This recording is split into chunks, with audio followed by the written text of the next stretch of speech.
Hey guys, what's up? My name is Sean Benny. Today, Erika, pag-usapan natin itong issue ng anak ni Idol Raffy Tulfo. No? Kaya tuloy, hindi na natin kailangan pag-isipan pa na maraming beses kung totoo nga ba yung sinasabi ng mga tao na mapang-abuso sa kapangyarihan ang mga Tulfo. 'Di ba? Kaya ang tanong ko kung tangad, bobo rin ba yung anak ni Idol Raffy? Kasi Diyos ko, yung tatay niya, tsaka yung uncle niya, na si Erwin Tulfo, at I think even Ben Tulfo, wala nang ginawa kundi bangasan yung mga tao dumadaan dito sa lane na ito. 'Di ba?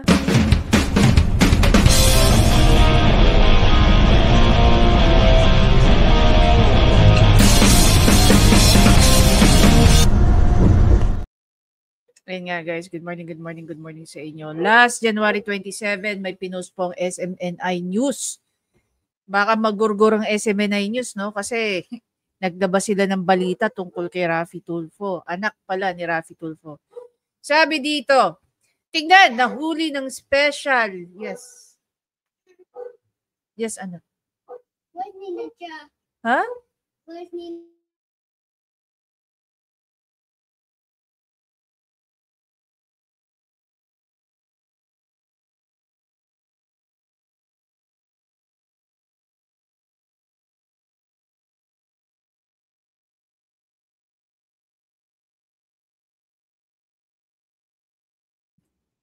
Feels like Attorney Libayan nung biglang nagpa-pop in yung mga Junakis. Ayun, that's my nephew. Oh, here's my food. Wait lang.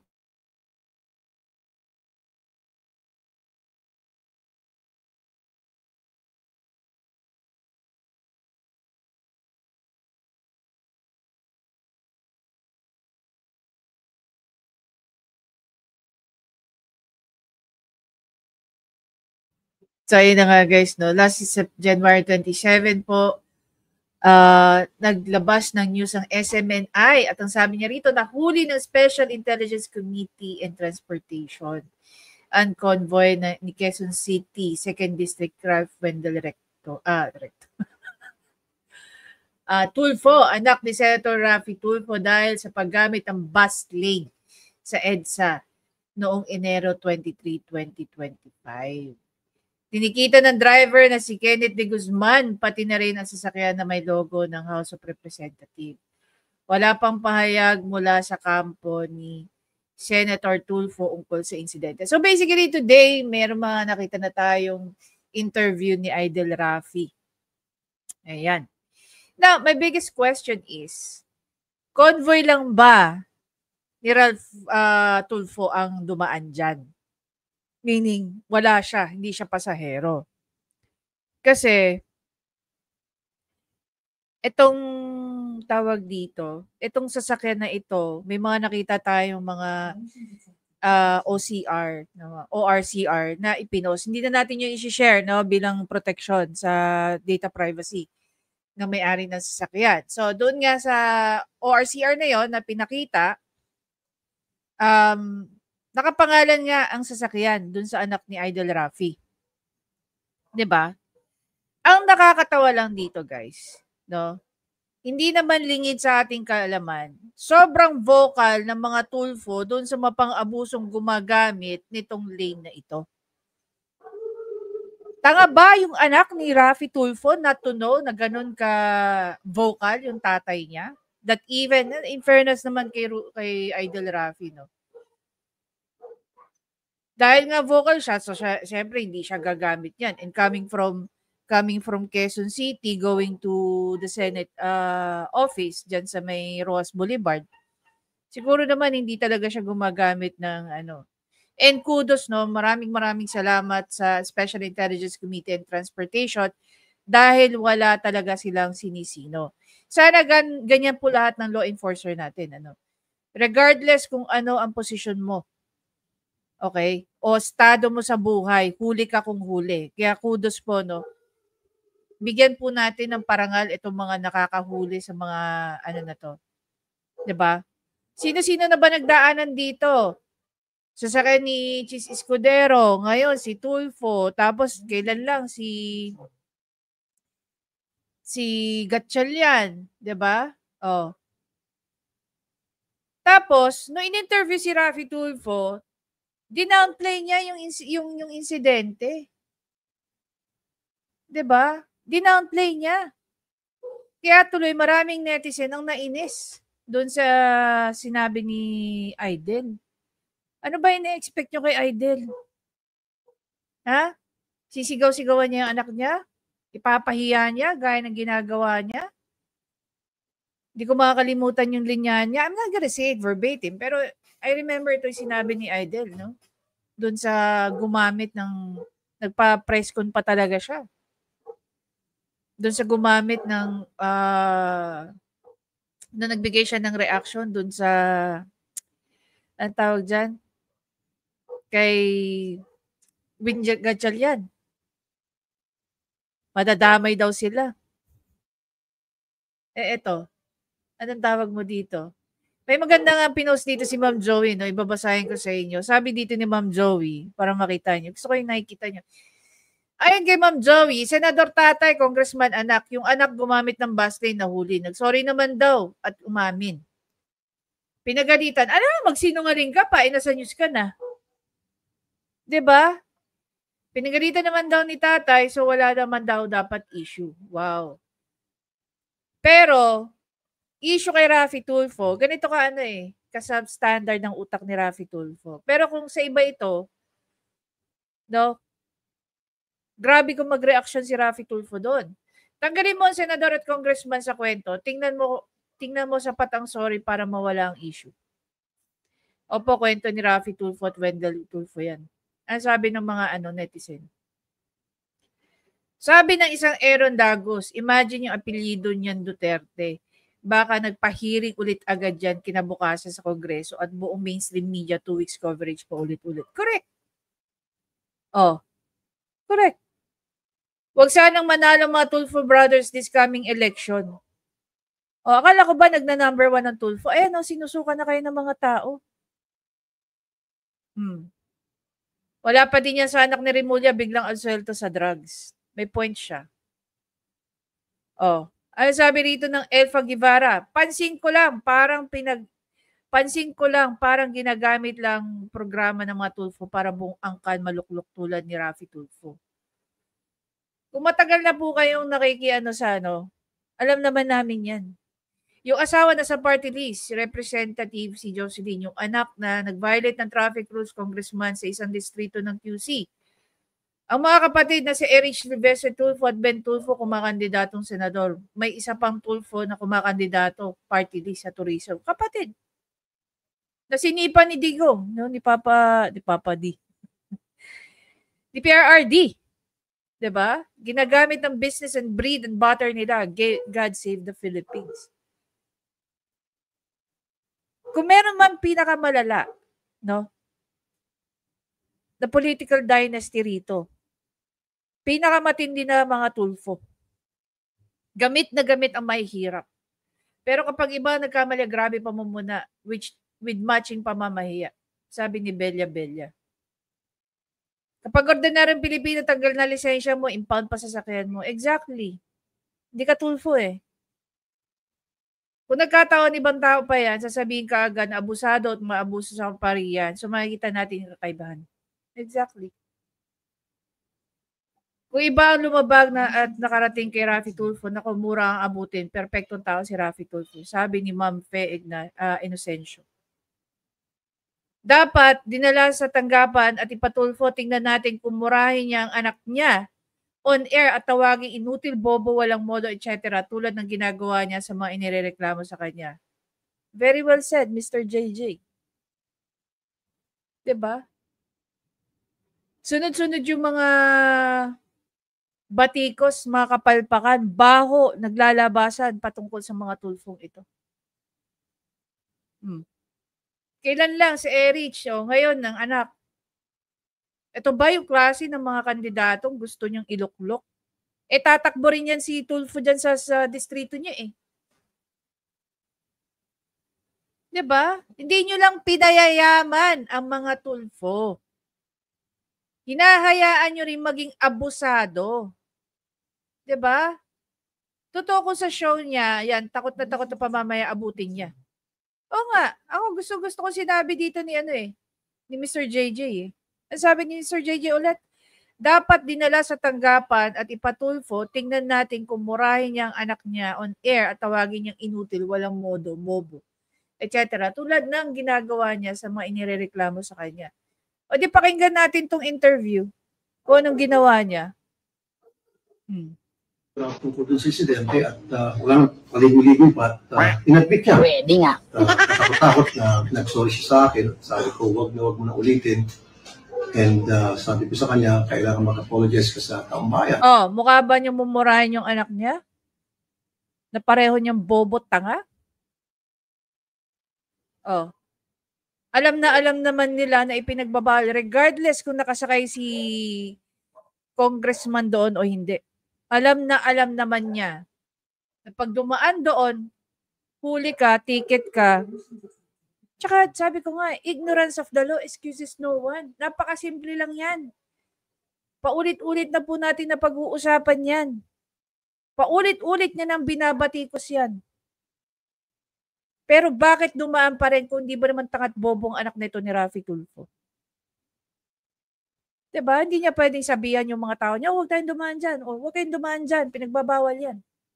Pero dahil congressman siya, daan siya. O dahil anak siya ni Raffy Tulfo, daan siya. Diba? Ganun ba yun? Pagkakalam ko, yung ticket ay nabayaran na at yung driver at seminar. So, the good thing about it is, hindi siya nagsinungaling. Ang ina, the good thing about it, hindi siya sinungaling. Paano pa siya magsisinungaling? Nasa balita nga. Diba? Marami naman nahuli dyan na hindi nagsinungaling eh. The thing is, bilang isang lawmaker, dapat alam mo yung batas na napakasimpleng pinapatupad dyan sa EDSA. Diba? Istoryahe. Kwento mo yan. Siyempre, tama ka dyan. The good thing, good na naman. Sana. Anong good doon? Nahuli na nga. Kaya nga naman tatanggi pa ba yung tao? Nahuli na, natikita na, binalita na. Ano ba? Exactly the point. Exactly the point. Diba? Exactly the point.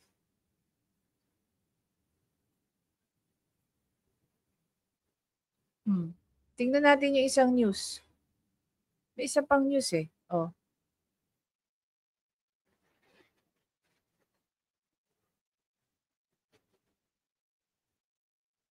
Noong nakaraan. Oh. Dito, kinumpirma daw ni Raffy Tulfo na isa sa anak niya, yung anak niya ang nakasakay sa convoy. Oh, at least dito.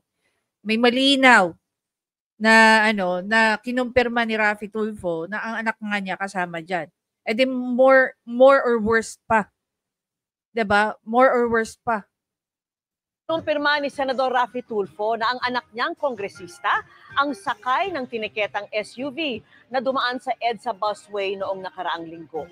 Bagaman hindi naka-8 plaka, may sticker ito ng official seal ng House of Representatives. Nakatutok si Mark Salazar. Nitong Huwebes, pinara ng Special and Intelligence Committee for Transportation o SAIC ang SUV na ito dahil bawal sa EDSA busway, pati ang kanyang kakonvoy na isa pang itim na SUV. Alam mo, natatawa ko, no? Doon sa part na even calling the Tulfos bobo at tanga is already it's becoming an understatement. I'm trying to understand. Sa totoo lang, alam mong pinagbabawal ang dumaan dyan and yet the audacity of passing through that lane. Hindi ka ba nanonood ng mga papresko ng tatay mo not to know that he is against those people who pass through that? And here you are bilang anak. Ang dating sa akin, ewan ko sa inyo guys, pero ang dating sa akin, pinagmamalaki ni Congressman Tulfo na anak siya ni Senator Raffy Tulfo at wala siyang pakialam Kung binabanata ng tatay niya, yung mga dumadaan dyan, o ngayon, sa interview, mukhang maamong tupang ulol, yung tatay mo. Diba? Hindi mo na binigyan ng kahihiyan yung pangalan ng tatay mo, hindi mo pa binigyan ng kahihiyan yung House of Representatives. Anong tawag sa'yo? Entitled? Feeling mo hindi ka paparahin dyan? Diba? Unang tinikita ng lead car na may sticker pa ng How can you accept an apology knowing that alam na alam ng violator na pinagbabawal yung ginagawa niya and yet chooses na gawin pa rin? How can you accept that apology? Sige nga. Sa inyo, barya-barya lang yung binayaran na penalty, pa-seminar. Paano po yung mga ibang tao? Kaya nga, grabe, kudos, no? Sobrang thank you sa mga humuli na walang sinisino. Sana continue po yung ginagawa ninyo. official seal ng House of Representatives. Ang rehistro ng sasakyan nakapangalan naman kay Quezon City 2nd District Representative Ralph Wendell Tulfo, anak ni Senador Rafi pareho na sila mag-amang namamaga. Namamaga sa kakapalan ng muka. Tulfo. Bagaman hindi siya ang nagmamaneho. Wala pang sagot ng subukan naming kuhanan. Do you really expect him to be driving? Diba? Oh. ng panig si Congressman Tulfo, pero nakausap ng Senate media ang kanyang ama. Na-flag down daw po yung sasakyan. Nabalitaan ko lang actually, tumakas ba? Issue. Issue. So, hindi tumakas. Pag hindi tumakas, wala akong problema. Pag hindi siya ng abuso, hindi nagmura, wala. Putang ina yung pagdaan nga dyan, dinownplay talaga ni Rafi Tulfo. Sabi, so hindi tumakas. Kapag hindi tumakas, wala akong problema. Kapag hindi sila ng abuso, hindi nagmura, wala akong problema. Ay, then, the fact na dumaan sila dyan sa bus lane is already pang-aabuso. Knowing that they should know the law about not passing through or paggamit ng bus lane. That's stupid. That's how stupid you are. Diba? It could have been better kung hindi ka na lang nagsalita eh. Or if you're going to make a comment about what your son did, siguro pinakamagandang masasabi mo para hindi ka nagmumukhang nagtotolerate ng mga mali. Ikaw mismo magsasabi, I myself, I'm going to reprimand my son for violating the law. That is the most that you can say. Oh. Problema. At naka-8 bang plaka niya? Hindi. Regular plate lang, sir. Parang May bearing ba kung naka-8 ay kung meron namang ano? What do you call that? May seal? May mga logo ng House of Representatives? So, yun pala yun. Parang minus sa'yo na hindi ka naka-8. Hindi ka abusado nun. Hindi ka naka-8. Yung ba ibig sabihin dito ni Aidel? Come on, Aidel. Para kay Senador Tulfo, sapat nang nagpatikit at humingi ng paumanhin sa kanya ang anak. Hindi rin daw anak niya ang nag-abuso, kundi ang driver nito. Well, Ito yung sinasabi ni ito yung sinasabi nila Attorney Libayan at saka nila Gasol Central. Hindi anak mo ang nang abuso pero anak mo ang nakasakay. Anak mo na isang lawmaker, anak mo na isang Tulfo, nakikita mo yung bearing doon? Diba? Kaya tuloy sinasabi natin, namamagana ang mukha nitong mga to sa kakapalan ng mukha. Ganyan na ganyan ba ang salitaan ni Rafi Tulfo pagka ibang tao ang involved dito? Hindi.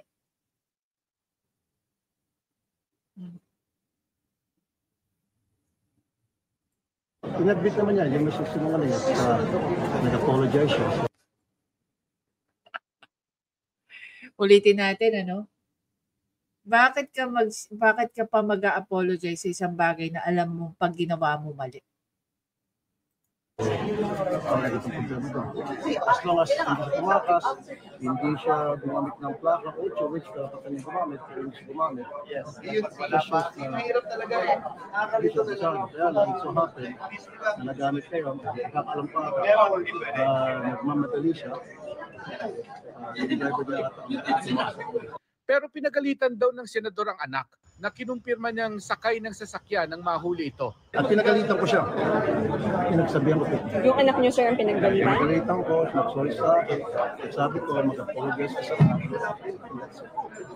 Sir, sino po yung kasama sa convoy? Aside from Siya.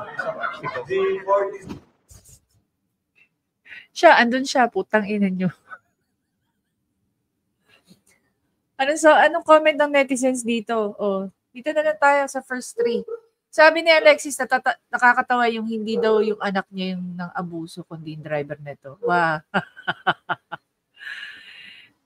Oh, bakit hindi pinatawag sa Senado at hiniya? Sabi ni Crisan Roque.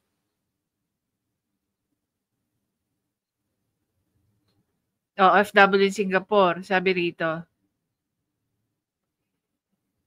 Dahil anak niya walang abuso, pero pag ordinary ng tao, abuso agad. Sabi ni Vijab, sinisi sa driver. Ay, wow. Doon po sa mga may driver, no? Doon po sa mga may driver, tanong ko lang.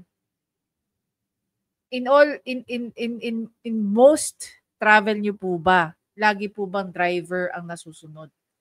Like, lalo na kung alam nyo, isa kayong prominenteng tao, tapos ilalagay ng driver kayo sa isang kahiyan na gaya ng ginawa ng driver ni Ralph Tulfo.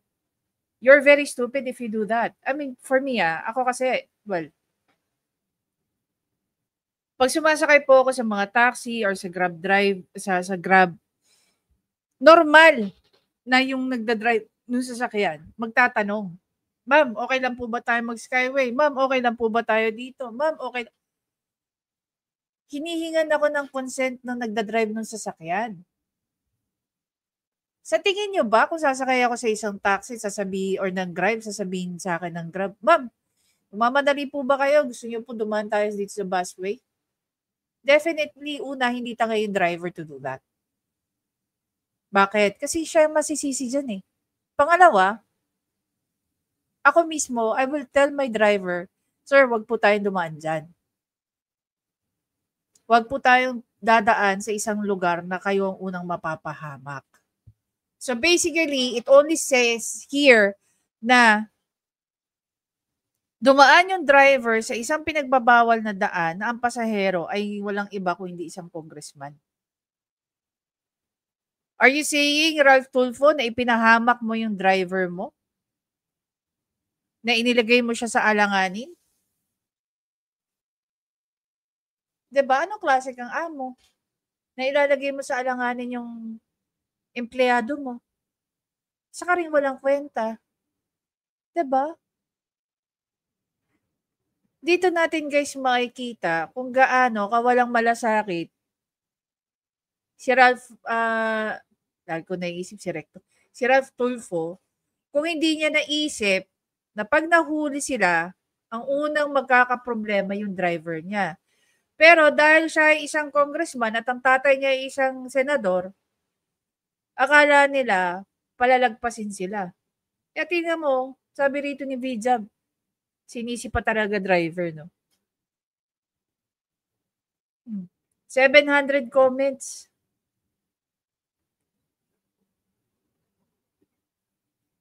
Ang sabi rito ni user, 47471193888180. 'Di ba gagawin ng driver kung hindi inutos ng amo? The thing is, kayo yung isa sa dapat nangunguna sa pagsunod ng batas, pero bakit kayo ang sumasaway? The driver will not drive in if the son didn't say it. Exactly. Oh, sabi dito ni Zane Marcos, pag pulis gumawa niyan, gigil na panganyan ni Tulfo. Ano pa nga ba? Imposible naman idaan ng driver doon na nang walang, yeah.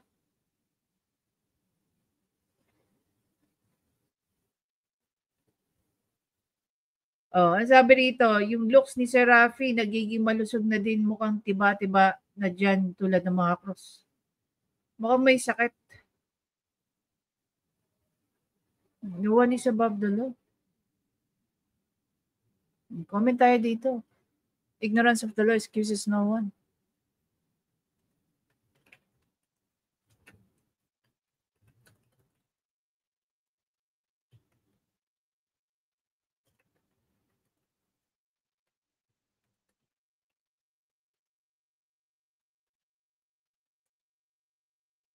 Ng Congress na ang ginagawa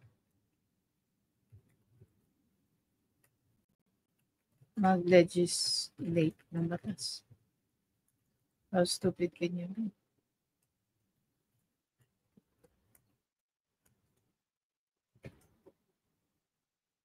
Stupidity runs in the blood of the Tulfos, I think. Diba? Do you agree to that? Siguro.